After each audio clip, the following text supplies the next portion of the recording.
தலை வீங்கிய நிலையில் பரிதாபமாக காட்சியளிக்கும் திருப்பூர் பச்சிளம் ஆண் குழந்தை மேல் சிகிச்சைக்காக கோவை அரசு மருத்துவமனையில் அனுமதிக்கப்பட்டது. இந்த குழந்தைக்கு தலையில் நீர்க்கோர்ப்பு எனும் பாதிப்பு ஏற்பட்டுள்ளது.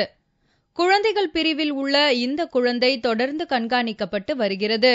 நரம்பியல் அறுவை சிகிச்சை துறை நிபுணர்கள் பரிசோதித்த பின் மேற்கொண்டு அறுவை சிகிச்சை அளிக்கப்படும் என்று கோவை அரசு மருத்துவமனை RMO டாக்டர் சிவபிரகாசம் தெரிவித்திருந்தார்.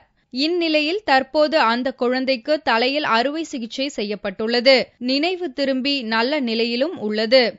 நரம்பியல் அறுவை சிகிச்சை நிபுணர்கள் டாக்டர் பாலசுப்ரமணியம் அவர்கள் தலைமையில் 3 மருத்துவ சிகிச்சை அறுவை சிகிச்சை நிபுணர்கள் அந்த குழந்தைக்கு மூளையிலே சுரக்கும் அந்த சுரப்பியின் பகுதியான வென்ட்ரிக்கிள் என்று சொல்லக்கூடிய அந்த பகுதியிலிருந்து அது ஒரு குழாய் மூலமாக கழுத்து பகுதியிலே தோலுக்கு அடியில் அதை கொண்டு வந்து வயிற்று பகுதியில் இணைக்கப்பட்டுள்ளது. அந்த குழாய் இதில் மூளையில் கூடுதலாக சுரக்கும் இந்த நீர் வெளியேற கஷ்டப்படுவதை இந்த குழாய் வழியாக வயிற்றில் செலுந்து வயிற்றில் உள்ள பெரிட்டோனியம் என்று சொல்லக்கூடிய பெரிய ஜவ்வு மூலமாக அது இரத்தத்தில் கலந்து பின்பு இரத்தத்தில் மூலமாக இருந்து சிறுநீர் வழியாக கழிக்கப்படும்.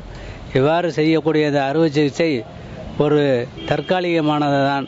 இதற்காக நாங்களும் மருத்துவ சிகிச்சைக்கு மேல் இல்லாமல் இறைவனை வேண்டிக் கொண்டிருக்கிறோம். இந்த குழந்தை பூரண நலம் பெற வேண்டும் என்று தமிழகம் மட்டுமின்றி உலகின் பல்வேறு பகுதிகளைச் சேர்ந்தவர்களும் செய்தி அறிந்து பிரார்த்தனை செய்து வருகின்றனர். பிரார்த்தனை வீண் போகவில்லை. தற்போது நலமுடன் இருக்கிறது. தொடர்ந்து பூரண நலமும் பெறட்டும்.